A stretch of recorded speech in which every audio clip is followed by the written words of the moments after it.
महान शासन नायक वर्धमान महावीर स्वामी भगवान की, परम पूज्य श्रवण कुल तिलक संत श्रोमणी आचार्य भगवान श्री विद्यासागर जी महाराज की, परम पूज्य गुणायतन प्रणेता शंका समाधान प्रवर्तक भावना योग प्रवर्तक गुरुवर श्री प्रमाण सागर जी महाराज की, परम पूज्य मुनिवर श्री निर्वेक सागर जी संधान सागर जी महाराज की, समस्त मुनि संघ की।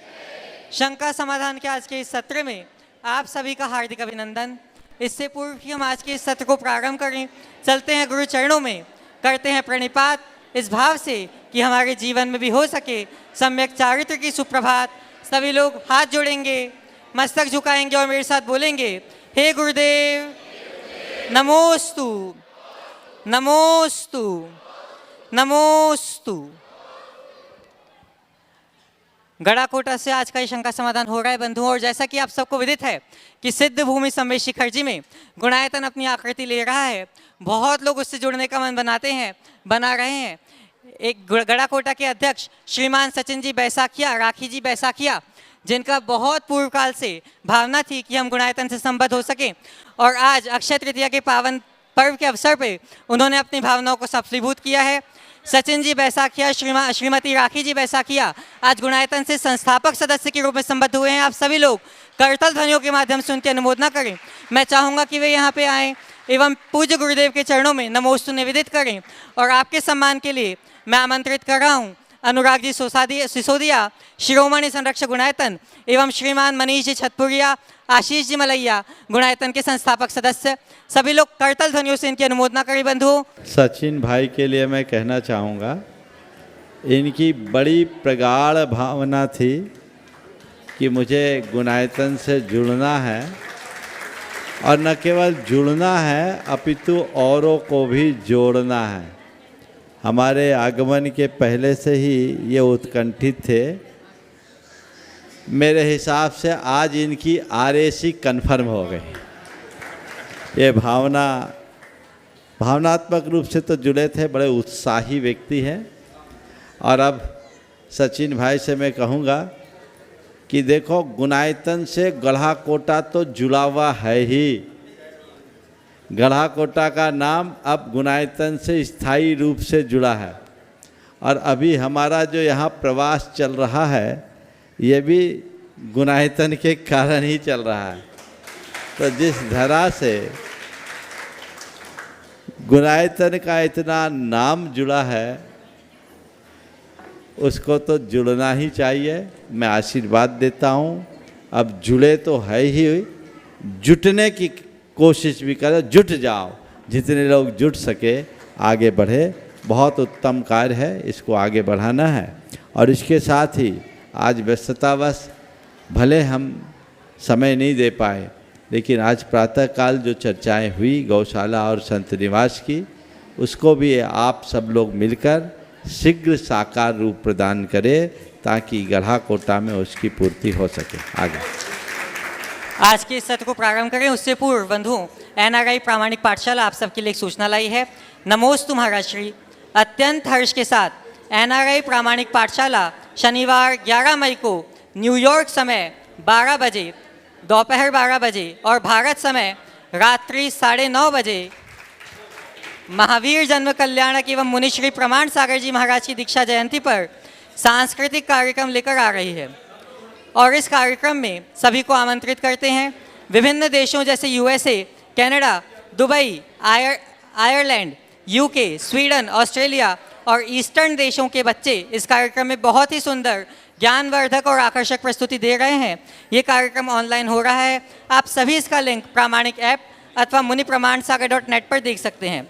आप सभी अपनी उपस्थिति में धर्म लाभ लें और बच्चों को प्रोत्साहित करें। महाराज श्री, आपसे निवेदन है कि बच्चों को प्रोत्साहित करने के लिए आशीर्वचन कहने की कृपा करें। नमोस्तु महाराज। बोलो। देखिए, प्रामाणिक समूह के माध्यम से जो कार्य किया जा रहा है बहुत उत्तम कार्य है, और ये जो महावीर जयंती के उपलक्ष्य में आयोजन वहाँ संपन्न हो रहा है, मेरा सभी को आशीर्वाद है, बहुत उत्साह के साथ संपन्न करें। आगे कार्रवाई करें। हाँ, आज के इस सत्र को प्रारंभ करें उसके लिए हम सभी चलते हैं पूज्य मुनिवर श्री संधान सागर जी महाराज के चरणों में और नमोस्तु पूर्वक निवेदन करते हैं कि महाराज श्री आपके माध्यम से आज का यह सत्र आगे बढ़े। नमोस्तु महाराज जी। बोलो। दोनों हाथों को जोड़कर एक बार पूज्य महाराज श्री जी के चरणों में अपन सब नमोस्तु बोलते हैं। नमोस्तु महाराज जी, नमोस्तु महाराज जी, नमोस्तु महाराज जी। और जो बड़े प्रतीक्षारत थे ऐसे यहाँ के अध्यक्ष भाई रिंटू भाई आज गुणायतन से जुड़ने का भी यह सुअवसर उनको अक्षय तृतीया पर, पहले से ही ये तो महाराज जी से बहुत जुड़े हुए हैं और शुरू से ही बहुत यहाँ पर भी समर्पण का आप देख ही रहे हैं। आज प्रथम प्रश्न के रूप में वे ही अपना प्रश्न यहाँ पर रख रहे हैं रिंटू भाई यहाँ गड़ाकोटा, और उनके बाद में तैयार रहेंगे श्रीमती नेहा वैभव जैन गड़ाकोटा। जिनके नाम बोले जाएं वो पहले से खड़े हो जाएं ताकि उन तक माइक पहुंच जाए, और उनको अवसर भी दे दें आप जो आजू बाजू वाले हैं ताकि समय बचे। महाराज श्री के चरणों में बारंबार नमोस्तु नमोस्तु नमोस्तु। महाराज श्री 2013 में समाज के कोषाध्यक्ष की जिम्मेदारी मुझे दी गई थी और 2015 में गुरुदेव के मंगलमय सानिध्य में मुझे संयोजक की पद दिया गया था पंच कल्याणक में। वो मैंने ईमानदारी से बखूबी से निभाया। इस कारण से लोगों ने चुनाव के माध्यम से मुझे अध्यक्ष बनाया। अब आगे क्या करूं जिसमें पूरी समाज में सामंजस्य बैठे, और जैसे कभी कभी संचालन के दौरान किसी का नाम न ले पाए या कुछ वो हो जाए तो बहुत ज़्यादा वो कहते यार मेरे को भूल जाते हो। एक ऐसा पद है जिसमें वजन भी बहुत ज़्यादा रहता है, लेकिन सभी को खुश करने का प्रयास करता हूं जिससे सामंजस्य बना रहे और सभी कमेटियां भी सामंजस्य बना रहे। ऐसा क्या करूं महाराज श्री? देखो, बहुत अच्छी बात है। मैं समझता हूँ ये पद नहीं दायित्व है। सबसे पहले तुम्हारे माध्यम से मैं उन सभी लोगों को एक संदेश देना चाहता हूँ जिन्हें विभिन्न धार्मिक सामाजिक संस्थानों की बागडोर संभालने का सौभाग्य मिला है। ये इसे अपना पद मानने की जगह दायित्व माने। दायित्व यानी एक प्रकार की जिम्मेदारी, जवाबदारी जिसे मुझे अच्छे से निभाना है। स्वाभाविक है जब किसी के कंधों पर कोई बड़ी जिम्मेदारी होती है तो उसका भार भी होता है, लेकिन वह अपनी कुशलता से उसे निभा लेता है। किसी भी टीम लीडर के लिए 4 बातें अपनाना जरूरी है। सबसे पहली बात, सबके मध्य टीम भावना उत्पन्न करें। समन्वयात्मक दृष्टि पहली बात। हम सब के मध्य समन्वय बना करके चलें, सामंजस्य बना करके चलें, ये हमारी कोशिश होनी चाहिए। और समन्वय अथवा सामंजस्य तभी बनता है जब हम कुछ अपनी और कुछ सामने वाले की मन की रख करके चलने की कला अपनाते हैं। जो केवल अपने मन की चलाने की कोशिश करते हैं वे अलग थलग पड़ जाते हैं, लेकिन जो अपने मन के साथ औरों के मन का ख्याल रखते हैं वे सबके मन में बस जाते हैं। तो ऐसा समन्वयात्मक दृष्टिकोण, सामंजस्य का दृष्टिकोण होना चाहिए। दूसरी बात, श्रेय देने की आदत बनानी चाहिए। प्रायः जो मुख्य पदाधिकारी होते हैं उनको लोग श्रेय देते हैं क्योंकि सब काम उनसे ही करता हुआ दिखता है। लेकिन यदि आप चाहते हैं कि लोग मेरे पीछे चले या मेरे पीछे रहने वाले लोग मुझसे खुश रहे तो हर कार्य का श्रेय अपने पीछे वालों को दो। आप औरों को जितना मान दोगे आपका उतना मान बढ़ेगा। हमेशा ये बात ध्यान रखने की है, मान देने से बढ़ता है। समझ गया? तो श्रेय दे। तीसरी बात, आलोचना सहने की शक्ति विकसित करे। प्रायः जब कोई पद में होता है तो स्वाभाविक है उसके प्रशंसक होते तो आलोचक भी होते हैं। लेकिन जब व्यक्ति आलोचना को नहीं सह पाता तो आलोचना न सह पाने के कारण सामने वाले व्यक्ति को अपना उसके प्रति पूर्वाग्रह रखते हुए अपना विरोधी मान लेता है। फिर उसके साथ उसका जो व्यवहार होता है वो सामान्य नहीं रह पाता। और जब हम ऐसे असामान्य व्यवहार के साथ जिएंगे तो सामंजस्य और समरसता की बात कैसे करेंगे। और चौथी बात, झूठे प्रशंसकों से बचो। मैं समझता हूँ यदि ये चारों बातें अपना ली जाए तो कोई भी व्यक्ति क्यों ना हो वो कहीं भी रहेगा, अपने दायित्व का अच्छे से निर्वाह करेगा और जीवन आगे बढ़ेगा। गुरुदेव का एक हाइकू है, दादा बने हो दादागिरी न दिखाओ। सुनो ध्यान से, दादा बने हो दादागिरी न दिखाओ, दायित्व तो पालो। बहुत बढ़िया। समझ गए? तो हम अगर किसी भी पद पर है उस पद का हम अच्छे से निर्वहन करें, लेकिन अहंकार से बच के जिए, जीवन आगे बढ़े। नमस्ते श्रीमती बोलो। हाँ हाँ नमस्ते महाराज जी, मेरा यही प्रश्न है कि मैं और मेरे भाई ने ऐसी क्या अनुमोदना की थी जो एक ही दिन, एक ही समय, एक ही राशि पे, एक ही नक्षत्र में एक साथ हुए। अब ये तो भगवान से ही पूछना और पड़ेगा। महाराज जी ऐसा क्यों कि अब तो ऐसे नॉन आइडेंटिकल ट्विन्स हैं हम दोनों, पर जब भी उसे कोई अनहोनी उसके साथ होती है या कुछ उसे तकलीफ होती है, वो चिंतित होता है, तो मुझे बहुत एहसास होता है। निश्चित कोई ना कोई नियोग होगा तुम लोगों का। और अब इसका एक्चुअल क्या है ये तो कोई दिव्य ज्ञानी ही बता सकता है। लेकिन मैं इतना कहूँगा, प्रकृति ने तुम्हें 7 जन्म दिया है तो इतना ठान लो कि हम लोग अपनी प्रकृति को ऐसी बना करके चले कि साथ निभाएं और जीवन में कुछ अच्छा करें। नमस्ते महाराज जी। आशीर्वाद। हाँ श्रीमती नेहा वैभव जैन जड़ाटोटा। नहीं है, दो पीछे दो, 4-5 दिन से लगातार पर्ची आ रही है इनकी।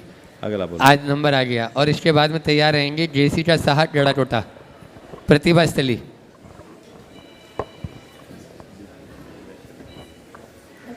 महाराज श्री के चरणों में नमोस्तु, महाराज श्री नमोस्तु नमोस्तु।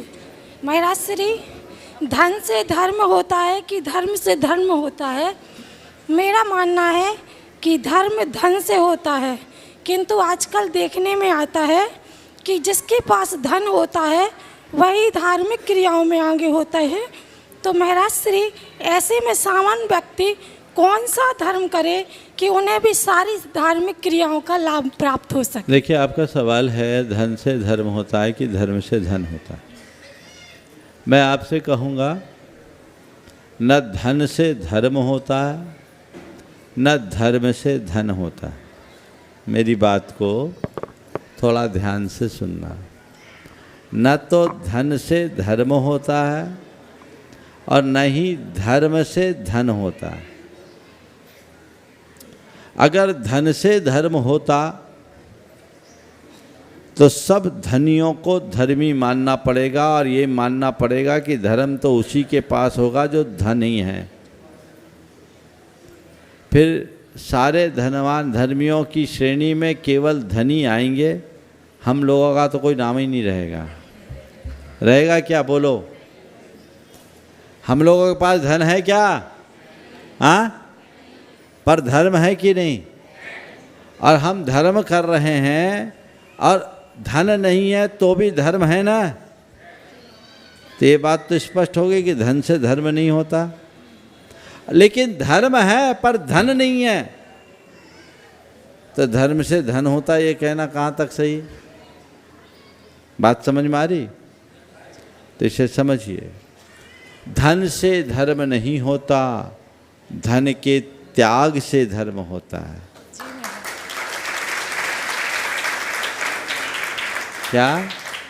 धन से धर्म नहीं होता, धन के त्याग से धर्म होता है। और धर्म से धन नहीं होता, धर्म से जीवन धन्य होता है। समझ गए? ऐसा चलिए। नमस्ते महाराज। जयसिका साहा जबलपुर प्रतिभा स्थली, उसके बाद में तैयार रहेंगे शैलेश जी आदिनाथ राष्ट्रीय युवा महासंघ के जबलपुर इकाई से। ओ नहीं है, जिसका नहीं। शैलेश जी आदिनाथ पीछे दे दो। पूरे परिवार के साथ में हैं, खड़े हो जाएं एक साथ। पूज्य महाराज श्रीधर के अनन्य भक्त हैं जबलपुर से। और उसके बाद में तैयार रहेंगे राकेश जी चांदी वाले आगरा। बोलो। नमस्ते गुरुवर। गुरुवर, जब मन कमज़ोर होता है तो परिस्थितियाँ समस्या बन जाती है, जब मन स्थिर होता है तो परिस्थितियाँ चुनौती बन जाती है, और जब मन मजबूत होता है तो परिस्थितियाँ अवसर बन जाती है।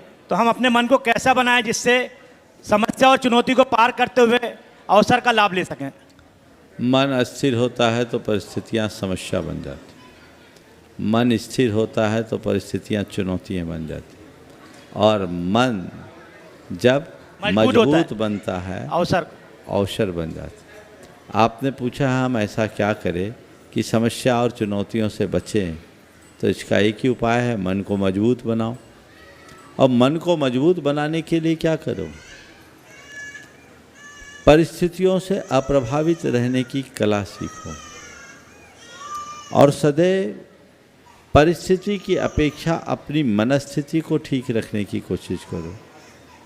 एक बात सदैव याद रखना चाहिए, परिस्थितियाँ हमारे हाथ में नहीं है, मनस्थिति हमारी है, वो हमारे हाथ में। हम जैसी मनस्थिति रखेंगे वैसी परिस्थिति बनेगी। मजबूत मन का कुल यही अर्थ है, हर स्थिति में अपने आप को ढालने की सामर्थ्य विकसित करना, और ये सामर्थ्य जो पा लेते हैं वो धन है। नमस्ते गुरुवर। राकेश जी चांदी वाले आगरा। उसके बाद में अगले प्रश्न के लिए तैयार रहेंगे नवीन मेडिकल स्टोर अंबिका जैन वैशाख के गड़ाकोटा। नमोस्तु भगवान। सभी मंचासीन महाराजों को नमोस्तु। सभी चुल्लक जी महाराज के चरणों सवाल में कर लो जल्दी से। हाँ महाराज, मेरा एक छोटा सा प्रश्न है। हेलो। बोलो बोलो। आपके द्वारा बताया गया कि भोगभूमिया जो जीव होते हैं वो जोड़े से जन्म लेते हैं और जोड़े से चय कर जाते हैं वहाँ से।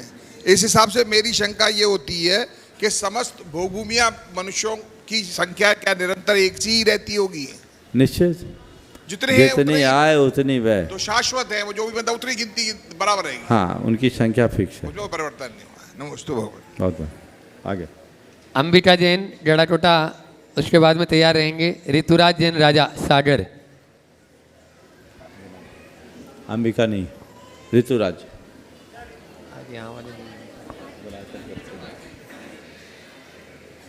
गुणायतन के संस्थापक सदस्य हैं और ये भी सागर से बहुत जुड़े हुए प्राचीन काल से पुराने समय से ही ऋतुराज भाई। महाराज जी नमोस्तु नमोस्तु। महाराज श्री, मेरा प्रश्न है कि जो युवा पीढ़ी हम लोग जो आधुनिकता के साथ जीवन जी रहे हैं, बच्चों को भी वही आधुनिक जीवन देखने को मिल रहा है, इनको ऐसे कैसे संस्कार, आप आशीर्वाद, ऐसा आशीर्वाद दें और मार्गदर्शन दें कि इन बच्चों को उस आधुनिकता के साथ में, धर्म के साथ में कैसे जोड़ा जाए? आधुनिक होना बुरा नहीं है, आधुनिक होना चाहिए। ध्यान से सुनो, आधुनिकता बुरी नहीं है, आधुनिक हो पर मौलिकता से बंध कर। समझ गए? हम कितने भी आधुनिक हों पर अपनी मौलिक पहचान को न खोएं। सदैव इस बात को ध्यान रखें कि हमारे जीवन का मूलभूत तत्व क्या है। मैं सब कुछ करूं पर उस मूल को न भूलूं तो जीवन में कभी कुछ बिगड़ेगा नहीं। बच्चों में 4 बातें भर दो, वो 4 बातें हर बच्चे के जेहन में उतर जाना चाहिए। सबसे पहले पाप से डर, पाप भीति, पाप से डर। दूसरी बात संवेदनशीलता, समझ गए? तीसरी बात कुल का गौरव, समझ गए? कुल, जिस कुल में हमने जन्म लिया है उस कुल का गौरव।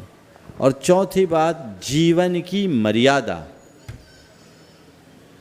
मेरे जीवन की मर्यादा क्या है, वो बाउंड्री को मुझे किसी भी स्थिति में क्रॉस नहीं करने देना। यदि ये 4 बातें आत्मसात कर ले तो आधुनिकता से कोई फर्क नहीं पड़ेगा। नमोस्तु महाराज श्री, नमस्ते। ओ हाँ, अमोली जैन ललितपुर, उसके बाद तैयार रहेंगे नरेंद्र जी झांझरी कोडरमा झूमरी तिलैया, संस्थापक सदस्य गुणायतन। बोलिए। प्रमाण सागर महाराज जी की वाणी है, आगम का प्रमाण, ऐसे वीतराग वैज्ञानिक को बारंबार प्रणाम।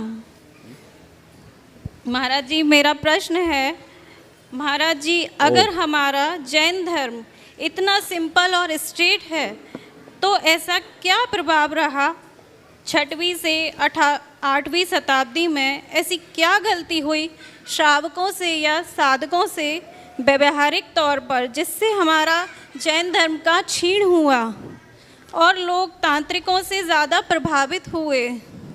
और अभी के समय को देखते हुए और आगे क्षीण ना हो तो ऐसा श्रावक क्या कर सकते हैं? क्या धर्म में जनसंख्या बढ़ाना ही इसका समाधान है जैसे आज के और धर्मों में हो रहा है?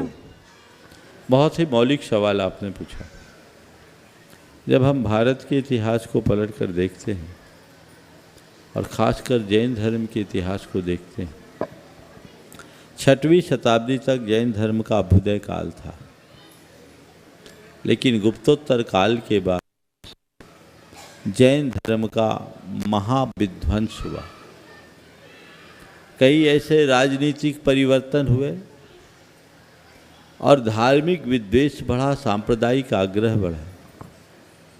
इससे जैनों का बड़ा नुकसान हुआ, कत्ले आम हुआ। हमारे धर्मायतनों को नष्ट भ्रष्ट किया गया, हमारे शास्त्रों की होलियां जलाई गई, झूठे मिथ्या शास्त्रार्थ रचे गए, छल पूर्वक जैनों को उसमें हराया गया और उनका विनाश हुआ। राजकीय संरक्षण के अभाव में जैन धर्म को भारी नुकसान हुआ। तो ये एक बड़ी समस्या थी, उससे धीरे धीरे ह्रास हुआ। लेकिन जिन राज्यों में जैनों की राजनीतिक सत्ता थी, राजा जैन धर्मानुयायी थे, वहाँ जैन धर्म फलता फूलता रहा। खासकर होयसल और चालुक्य वंशी राजाओं के मध्य ये चीज़ें बनी। फिर धीरे धीरे कुछ अंतर आया। यहाँ इस पूरे बुंदेलखंड में चाहमान और परमार वंशी, चंदेल वंशी राजाओं ने जैनों को संरक्षण दिया। इसलिए 10वीं 11वीं शताब्दी के बाद यहाँ फला फूला। किसी भी धर्म, किसी भी परंपरा को पल्लवित करने में उस समय की राजकीय व्यवस्था बहुत बड़ी भूमिका रखती रही। जब तक जैनों के लिए ये अनुकूलता रही, जैन धर्म फलता फूलता रहा, धीरे धीरे चीज़ें कम हुई। इसी समय वाम मार्ग का प्रवर्तन हुआ। मध्यकालीन इतिहास भारत का बड़ा विचित्र है और जैन धर्म भी उसके प्रभाव से अछूता नहीं रहा। उसमें कुछ गलतियां हमसे ये भी हुई कि हमने जैन धर्म के मौलिक सिद्धांतों की उपेक्षा कर थोथे कर्म कांडों में अपने आप को उलझा दिया। इससे भी कुछ नुकसान हुआ। लेकिन आज का दौर जैनियों के लिए स्वर्ण युग का दौर है। हम आचार्य विद्यासागर के युग में जी रहे हैं। बहुत सारी संभावनाएं हैं। जहाँ तक जैनियों की वृद्धि करने का सवाल है, संतति के विकास से संस्कृति का विकास होता है। तो पहला काम संतति के विकास का होना चाहिए। और दूसरा काम, जो लोग जैन आचार और विचार से प्रभावित हैं, उनके हृदय में जैन धर्म की निष्ठा जगाकर उन्हें जैनत्व से जोड़ना चाहिए। अगर मैं 2 वाक्यों में कहूँ तो ये कह सकता हूँ, आज के समय में हर जैनी का यही ध्येय होना चाहिए, जैन बनाओ, जैन बढ़ाओ। जैन बनाओ, जैन बढ़ाओ। जैन बनाने के लिए जैन तत्व ज्ञान का प्रचार और जैनों को बढ़ाने के लिए आप सबको अपनी संतति को बढ़ाने का प्रयत्न करना चाहिए। नमोस्तु महाराज जी। नरेंद्र जी झांझरी, उनके बाद में अमोली जैन ललितपुर। मंचासीन सभी गुरुवर के चरणों में बारंबार नमोस्तु नमोस्तु नमोस्तु। सभी छुल्लक जी के चरणों में इच्छा हे गुरुवर, मेरा प्रश्न आज की तिथि से संबंधित है। आज आदिनाथ भगवान को प्रथम आहार के उपलक्ष्य में इस तिथि को अक्षय तृतीया के नाम से जाना जाता है। मेरे मन में ये शंका है, आज के दिन क्या ऐसा हुआ जो अक्षय बोला जाता है? क्या उस धन वैभव की वृद्धि हुई, अक्षय धन वृद्धि, या अक्षय पुण्य की वृद्धि हुई? क्या चीज़ अक्षय हुआ जो इसी तिथि को अक्षय बोला गया? और दूसरी चीज़, क्या आहार दान से ही अक्षयता को कोई चीज़ प्राप्त होती है, या और भी कोई ऐसी चीज़ है जो अक्षयता को प्राप्त कराती है? आज की तिथि अक्षय तृतीया है। तृतीया तो हर पखवाड़े में आती है, लेकिन केवल बैसाख सुदी तृतीया को अक्षय तृतीया कहा जाता है। आज दान तीर्थ की प्रवृत्ति हुई। मेरे मानने से, मेरे मान्यता के अनुसार जो हम देते हैं वह हमारे लिए अक्षय हो जाता है। जो जोड़ा है उसका क्षय होगा, और जो छोड़ोगे वो अक्षय होगा। तो जो घड़ी दान से जुड़ गई, समझ लेना वह तुम्हारे जीवन की अक्षय निधि बन गई। समझ गए? बाकी सब क्षयशील है। इसलिए हर गृहस्थ को दान के लिए सतत उत्साहित रहना चाहिए। नमोस्तु सर, नमोस्तु। इसके बाद में तैयार रहेंगे मोहित सिरगई, करुणा सेवा समिति जड़ाकोटा, और साथ में ही गौशाला समिति, कल उनका प्रश्न रह गया था, आज भी। और उसके बाद में ब्रह्मचारिणी सुनीता दीदी तैयार रहेगी। गौशाला कमेटी पूरी तैयार है? पूरी आ गई? पूछो। करुणा सेवा समिति वाले भी इनके साथ में हो जाएं। एक ही साथ, एक साथ। हाँ, एक ही पूरे गौशाला वाली हैं। जल्दी करो।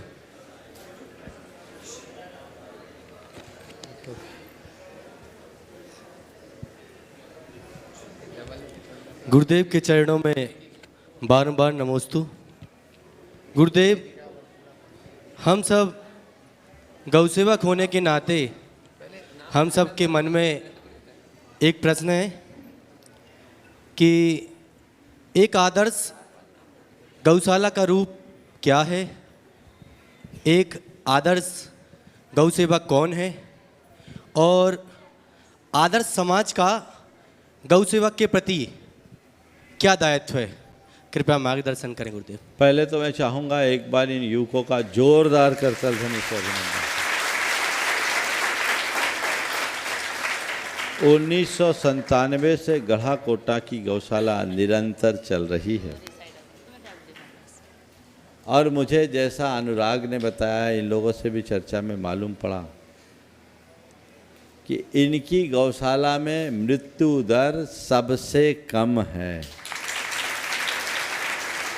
प्रायः गौशालाओं में रहने वाले जो पशु होते हैं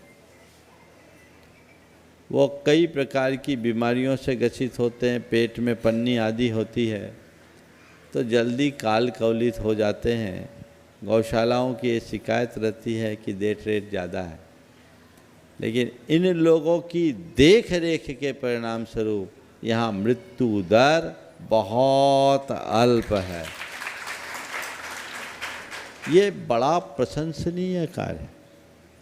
और मैं पूरे देश भर के गौशाला के संचालकों से कहूँगा कि एक बार इनकी गौशाला को देखें, इनके कार्यकलाप को देखें और उसका अनुकरण अपनी गौशालाओं के लिए करें। और ये मुझे बहुत प्रसन्नता है कि इस पूरे कार्य में इन युवाओं की बहुत बड़ी भूमिका है। सारी चेहरे युवा, खुद से मरहम पट्टी करना और अन्य व्यवस्थाएं करना, समय देना बहुत अच्छी बात है। समाज का ऐसे लोगों को पूर्ण संरक्षण मिलता है, मिलते रहना चाहिए, सहयोग भी मिलना चाहिए। शास्त्रों के अनुसार अभय दान श्रेष्ठ दान है और अभय दान के अभाव में समस्त पारमार्थ की क्रियाएं अर्थहीन होती है। हम कितना पूजा पाठ दान धर्म करते हैं वो एक तरफ और जीव दया का कार्य एक तरफ। जब तक हमसे जीव दया का कार्य नहीं होता तब तक हमारी धार्मिक क्रियाएं अधूरी है। आप लोगों को पता होगा हमारे सानिध्य में जब भी कोई धार्मिक अनुष्ठान होते हैं, मैं एक दिन पूरा का पूरा जीव दया के लिए समर्पित करवाता हूं और उसके परिणाम स्वरूप देवोदय महासंघ को प्रतिवर्ष करोड़ों रुपए आप लोगों के माध्यम से पहुंचते हैं। तो ये जिम्मेदारी सबको समझना चाहिए और ऐसे कार्य करना चाहिए। गौ सेवक वही है जिसके हृदय में संवेदना है। प्राणियों की पीड़ा को जो अपनी पीड़ा समझे, वेदना होगी तब संवेदना जगेगी, ये अंदर होना चाहिए। सेवा शुश्रूषा का मनोभाव साथ में होना चाहिए। यदि ऐसा मनोभाव जगता है तो निश्चित तौर पर अच्छी सेवा संभार हो सकती है, वो सुरक्षित रहेंगे। गौशाला आदर्श गौशाला तभी बनेगी जब उनके संरक्षण की और संपोषण की समुचित व्यवस्था हो। और ये सब तब संभव है जब संसाधन पर्याप्त हो और उसके सदस्यों में आपस में अच्छा सामंजस्य और टीम भावना हो, समाज का संरक्षण हो। ये सब काम आप लोग करते रहिए, आपको आगे बढ़ने की अनुकूलता होगी और जो कार्य आप लोग कर रहे हैं उसे शीघ्रता से पूर्ण करें। हमारा बहुत बहुत आशीर्वाद। बंधुओं, तन भी सबको मिलता है, मन भी सबको मिलता है और धन भी सबको मिलता है, लेकिन सदुपयोग बहुत कम कर पाते हैं। ब्रह्मचारिणी सुनीता दीदी को भी मैंने आवाज़ दी और वो अपना प्रश्न भी रख रही है।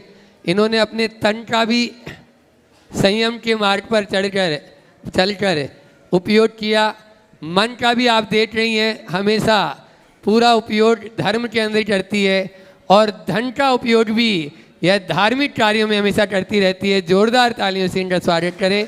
साथ में ही यह शिरोमणि संरक्षक गुणायतन की भी है, वही आवृत्ति में निष्णात है और पारस भैया भी साथ में रहेंगे, वो भी अपना प्रश्न अलग से पूछेंगे।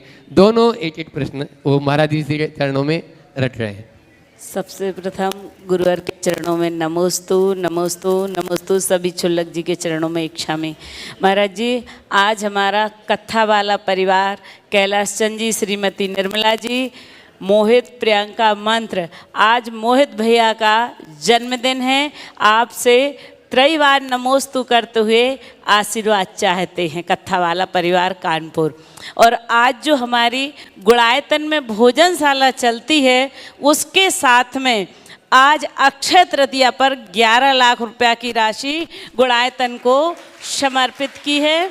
और आज अक्षय तृतीया के उपलक्ष्य में पारस की तरफ से प्रेमचंद, पदम कुमार पारस, श्रीमती अनीता, श्रीमती रश्मि, पूनम प्रिंसी, पूरे और हम तो हैं साथ में, पूरे परिवार की तरफ से 1 लाख रुपया की राशि गुणायतन के लिए दान में दी है। महाराज जी, हमारा प्रश्न नहीं है, पारस माइक पे बोल नहीं पाते तो उनका क्वेश्चन हम बोलेंगे। देव तो तब तो बोलेगा, माइक तो पकड़ा अपने आप बोलो।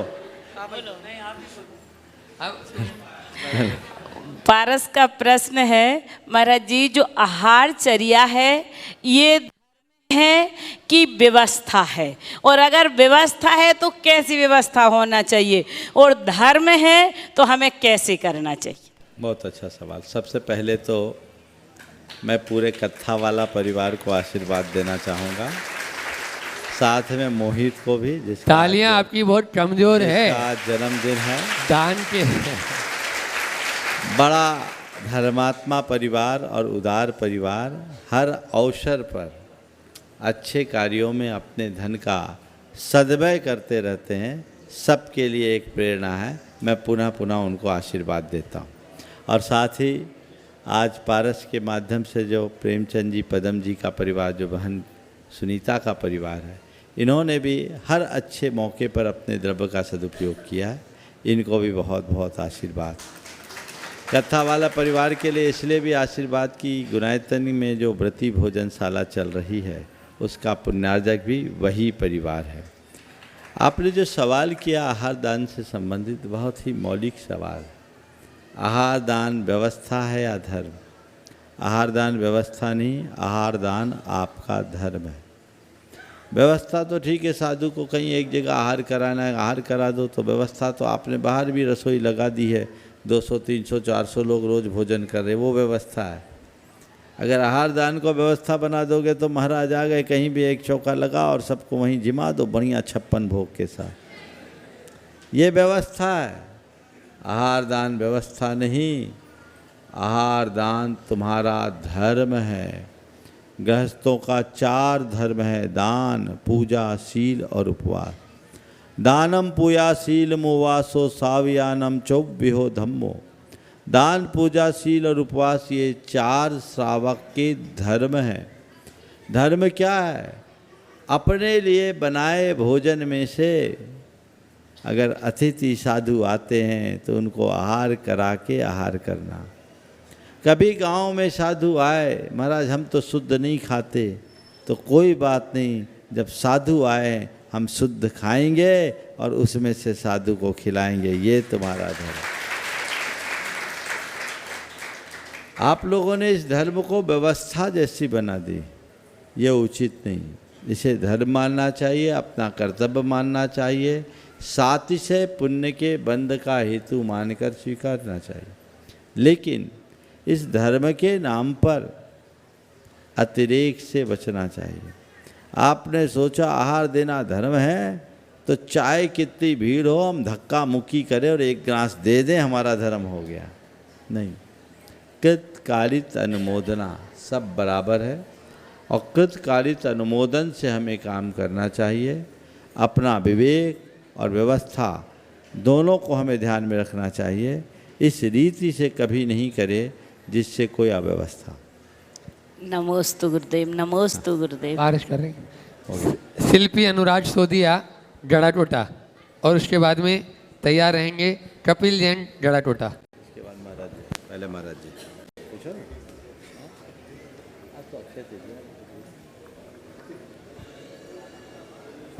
बोलो, कहाँ है? मेरे हितोपदेशी गुरुवर के चरणों में बारंबार नमोस्तु। सभी मुनि संघ के चरणों में नमन। जन्म कैसे करें सार्थक, कि जीवन ना हो निरर्थक, अंत हो बन के साधक। गुरुदेव, जीवन के कोरे पन्नों में कैसा गीत लिखें कि मेरे जाने के बाद भी इससे संगीतमय ध्वनि निकलती रहे। नमोस्तु। जीवन के कोरे पन्ने में ऐसा कैसा गीत लिखे कि हमारे जाने के बाद भी उससे संगीत की ध्वनि निकलते रहे। बस, बहुत अच्छा सवाल। मैं तो ये कहूँगा कि जीवन के कोरे पन्ने पर कुछ लिखने की ज़रूरत नहीं है, उसे स्याही से दागदार बनाने से बच जाए। इतनी सावधानी भर रख ले कि इस पन्ने पर एक भी दाग धब्बा न लगे, तो हम बहुत कुछ कर सकें। नमोस्तु गुरुदेव। कपिल जैन गड़ा टोटा।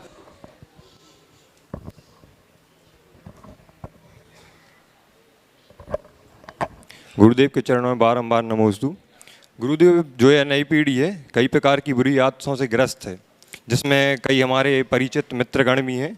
इसलिए गुरुदेव आप कोई ऐसा मार्गदर्शन दें हमें ताकि उन बुरी आदतों से उनको धर्म की ओर ला सकें। हेलो गुरुदेव, ये जो नई पीढ़ी है वो कई प्रकार की बुरी आदतों से ग्रस्त है और कई हमारे परिचित मित्रगण भी हैं, तो इसलिए आप गुरुदेव के ऐसा मार्गदर्शन हमें दें ताकि हम उन बुरी आदतों से मुक्त कर धर्म मार्ग पर ला सकें। बुरी आदतों से बचने के लिए नई पीढ़ी के हृदय में निष्ठा जगाने की ज़रूरत, संकल्प जगाने की ज़रूरत। उन्हें सबसे पहला काम धर्म से जोड़ने का है। हम उनसे छोड़ने की बात न करें, जोड़ने की बात। यदि वो जुड़ जाएंगे तो बाकी चीज़ें तो अपने आप छूटने लगेंगी। हम आज एक बड़ी चूक करते हैं, कोई आता नहीं है और उसे हम छोड़ने की बातें शुरू कर देते हैं, तो वो चीज़ों को छोड़ने की जगह हम ही लोगों को छोड़ देता है। जोड़ो, उनके हृदय में बैठ जाओ, फिर अपने आप सब छूट जाएगा। समझ गए जी? चल, नमस्ते गुरु। ओम। इसके बाद में परम पूज्य महाराज श्री चरणों में दोनों हाथ जोड़ लें अपन, और निर्वेद साड़ी जी महाराज श्री चरणों में नमोस्तु करते हुए कि महाराज जी आप भी अपने मंगलमय शंका से हम सबको करतार करें और समाधान प्राप्त करें। ओ मुनिश्री को नमोस्तु करते हुए आज अक्षय तृतीया के पावन पर्व पर दान तीर्थ का प्रवर्तन प्रारंभ हुआ और निश्चित ही श्रावकों के लिए दान और पूजा ऐसे कर्तव्य हैं जो उन्हें दुर्गति से बचा के सद्गति की ओर ले जाते हैं। समयसार ग्रंथ की टीका करते हुए आचार्य जयसेन स्वामी ने भी दान के प्रसंग में एक चर्चा लिखी है।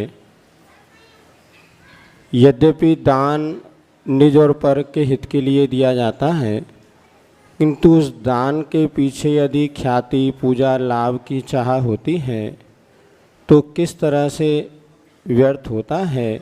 तो एक इसका क्या स्वरूप इस आप स्पष्ट हो सकेगा। एक तो उन्होंने कहा कि छाछ की प्राप्ति के बदले में रत्न को दे देना।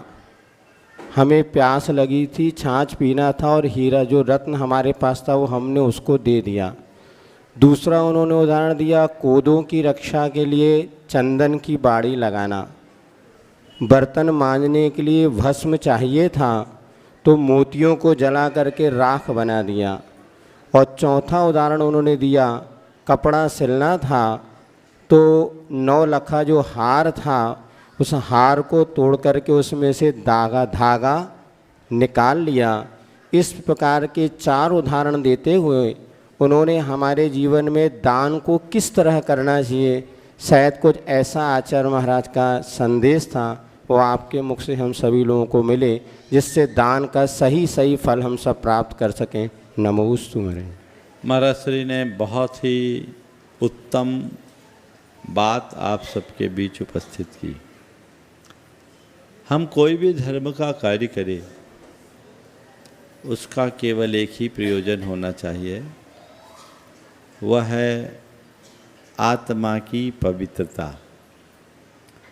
आत्मा को केंद्र में रखकर किए गए काम का परिणाम अनंत गुना होता है, और आत्मा की उपेक्षा करके हम यदि कोई काम करते हैं तो वो परिणाम बहुत बड़ा नहीं कहलाता। तो आत्मा को केंद्र में रखे। अभी महाराज जी ने जो 4 उदाहरण दिए, 4 उदाहरण दिए, 4 कोदों की रक्षा के लिए चंदन की बाड़ लगाना, कपड़ा सिलने के लिए 9 लखा हार को तोड़ना, बर्तन मांजने के लिए चंदन की भस्म लगाना और मोतियों की भस्म, मोतियों की राख बनाना, और एक छाछ के बदले में रत्न दें। हाँ, छाछ के बदले रत्न दें। ये बातें समझने की है। हम अगर विशुद्धि के साथ कोई कार्य करते हैं तो सातिशय पुण्य बनता है, और भौतिक आकांक्षाओं से ग्रसित होकर के कोई कार्य करते पाप तो नहीं लगेगा, आप नहीं, पर निरतिशय पुण्य होगा। सातिशय पुण्य एक ऐसा पुण्य है जो अपने उदय में हमारी बुद्धि को निर्मल बनाए रखता है और नए पुण्य के उपार्जन में प्रवृत्त करता है। निरतिशय पुण्य, जिसे हम दूसरे शब्दों में पापानुबंधी भी कह सकते हैं, अपने उदय में हमारी बुद्धि को भ्रष्ट कर देता है और भोगों में आसक्त करके दुर्गति का पात्र बना देता है। तो अपने भावी जीवन को उज्जवल बनाए रखने के लिए हमें ऐसे ही सातिशय पुण्य के लिए तत्पर रहना चाहिए। इसके बाद में यहाँ के अध्यक्ष से रिंटू भाई को हम बुला रहे हैं। आज अक्षय तृतीया का पावन दिन, और जैसा कि अभी गौ सेवा समिति और करुणा समिति वालों ने बताया कि गौशाला कैसी होनी चाहिए, तो ऐसे ही यहाँ पर अध्यक्ष जी ने एक शेड के लिए बात रखी कि वहाँ पर गौशाला में एक शेड की आवश्यकता है, और उसके लिए बहुत सारे लोगों ने सहयोग भी किया है, जिनका नाम अभी रिंटू भाई यहाँ से उल्लेखित कर रहे हैं। यदि आप लोग भी चाहते हैं कि आपका भी नाम आज अक्षय तृतीया के दिन यहाँ से अनाउंस हो सके, तो आप भी अपना पर्ची पर नाम लिखकर शीघ्रता से पहुँचा सकते हैं। ऑनलाइन में जो सुन रहे हैं वे भी अपना नाम तुरंत भेज के अपनी घोषणा इस मंच के माध्यम से करवा सकते हैं। हाँ। मैं रिंटू भाई से अनुरोध करूंगा कि जो नाम आए हैं उनको शीघ्रता से अभी लाइव प्रोग्राम में गौशाला घोषित में करें। बनने वाले सेट के लिए 51,000 की राशि अनुराग जी, जिनेश जी, सोदिया जी परिवार ने प्रदान आप लोग अनुमोदन करते जाएं। उपस्थित उनको आशीर्वाद के लिए बुला लो। आशीर्वाद के लिए आ जाएं शीघ्र परिवार सहित। श्री पदमचंद जी, ऋषभ कुमार जी, बैसाखिया गड़ाकोटा, वो भी 51,000 की राशि से सदस्य बने हैं, वो भी यहाँ आए, गुरुदेव का आशीर्वाद प्राप्त करें। अजित कुमार जी, रविंद्र कुमार जी, बैसाखिया परिवार भी यहाँ पर आ जाए, वो भी गुरुदेव के चरण में श्रीफल अर्पित करके आशीर्वाद प्राप्त करें। सतीश जी, यसु जी, बैसाखिया गड़ाकोटा, 51,000 रुपये की राशि इनने भी प्रदान की है। 51,000 रुपये की राशि गुप्त दान के रूप में आई है।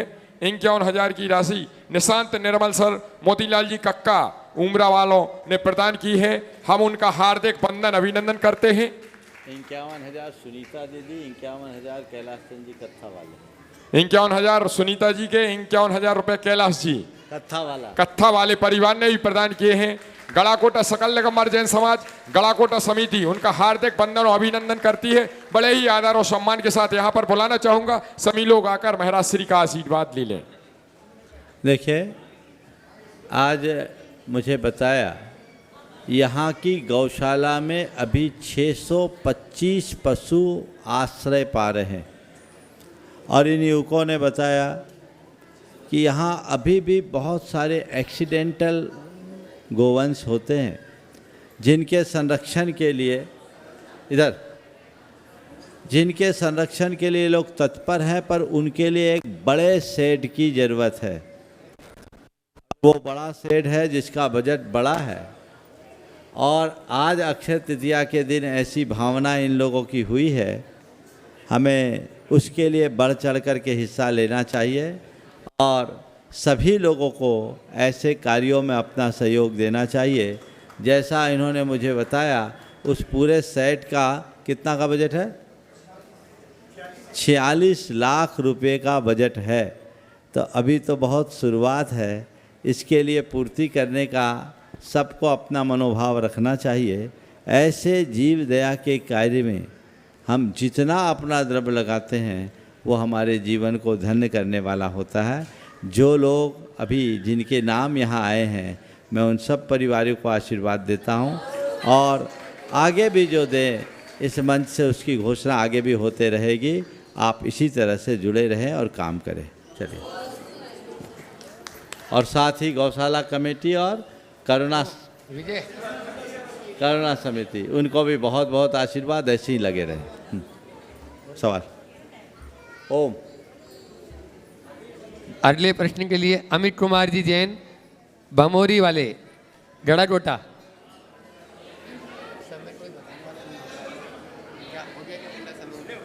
तो 2 मिनट पता है।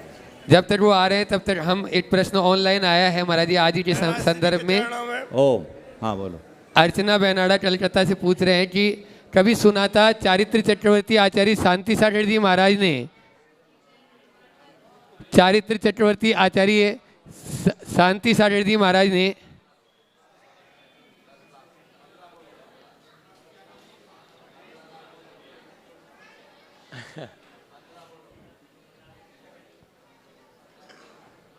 महाराज श्री के चरणों में कोटि कोटि नमोस्तु। हमारी जिज्ञासा है कि मैं और हम, 2 शब्दों ने हमको परेशान करके रखा है। मैं आगे बढ़ता जा रहा है, हम पीछे की ओर जा रहे हैं। महाराज जी ऐसा क्यों? ऐसा इसीलिए कि हम हमको भूल गए। मैं बोलना बंद कर दो, हम बोलना शुरू कर दो, समस्या हल हो जाए। नमोस्तु। क्या हुआ? नमस्ते महाराज जी। हाँ करना है? एक ही प्रश्न, एक ही हाँ बोला सुनो, गुणायतन से सीधे 15 यहाँ भेजेंगे। और भी जो भी यदि गौशाला के इस जो बनने वाले शेड में अपनी ओर से योगदान देना चाहते हैं, वे यहाँ पर आज अक्षय तृतीया भी है, अपने दान को अक्षय बनाना चाहते हैं, अपने धन को अक्षय बनाना चाहते तो सब हैं, लेकिन देंगे तब तो वह अक्षय बनेगा। इसलिए आप अपनी ओर से, ऐसा नहीं कि राशि छोटी बड़ी होती है, भावनाएं भी आपकी जुड़ेगी तो निश्चित रूप से वह आपके लिए अक्षय तृतीया रहेगी।